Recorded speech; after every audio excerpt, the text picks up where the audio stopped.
সুন্দরী নামের এই মেয়েটি গ্রামের একজন সহজ সরল মেয়ে, কিন্তু একদিন প্রভু নামের এই ছেলেটি যখন সুন্দরীকে দেখে ঠিক তখনই সে তাকে ভালোবেসে ফেলে। সুন্দরীকে ইমপ্রেস করার জন্য প্রভু তার এক বান্ধবীকে তার সাথে নিয়ে সুন্দরীর বাড়িতে যায় আর তাকে নানাভাবে ইমপ্রেস করার চেষ্টা করে, কিন্তু সুন্দরী তাকে খুব বেশি একটা পাত্তা দেয় না। ওই দিন রাতে প্রভু তার বন্ধুদের সঙ্গে নেশা করে সেখানে থাকা তার ওই বান্ধবীকে সুন্দরী ভেবে বলে, আমি তোমাকে ভালোবাসি সুন্দরী। এটি বলেই সে সেখানেই ঘুমিয়ে পড়ে। পরবর্তীতে সকালে ঘুম থেকে উঠে প্রভু দেখে সুন্দরী তাকে ডাকছে। প্রভু মনে করছিল সে এটি স্বপ্ন দেখছে, তাই সে সাথে সাথে ঘুম থেকে উঠে আনন্দের বসে সুন্দরীকে কিস করে। আর তখনই সুন্দরী রেগে গিয়ে প্রভুকে একটা থাপ্পড় মারে। তখন প্রভু বুঝতে পারে এটি কোনো স্বপ্ন নয়, সুন্দরী তাকে বাস্তবেই ডাকতে এসেছিল। পরবর্তীতে সুন্দরী তার বাড়িতে গিয়ে তার বাড়ির মানুষকে সমস্ত কিছু বলে দেয়। এরপর গ্রামের সকলেই মিলে সিদ্ধান্ত নেয় তারা সুন্দরী এবং প্রভুকে বিয়ে দেবে। প্রভু যেহেতু আগে থেকেই সুন্দরীকে ভালোবাসতো, তাই সে তার দোষ মেনে নিয়ে সুন্দরীকে বিয়ে করার জন্য রাজি হয়ে যায়। পরবর্তীতে তারা দুজন বিয়ে করে। বিয়ের পর প্রভু ও সুন্দরী শহরে চলে আসে, যেখানে প্রভু চাকরি করত।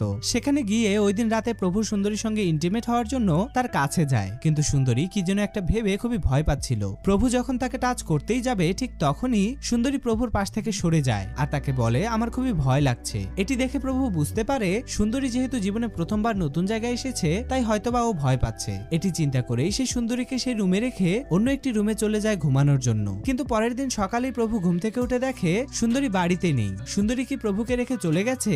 জানতে হলে অবশ্যই চ্যানেলটিকে সাবস্ক্রাইব করুন।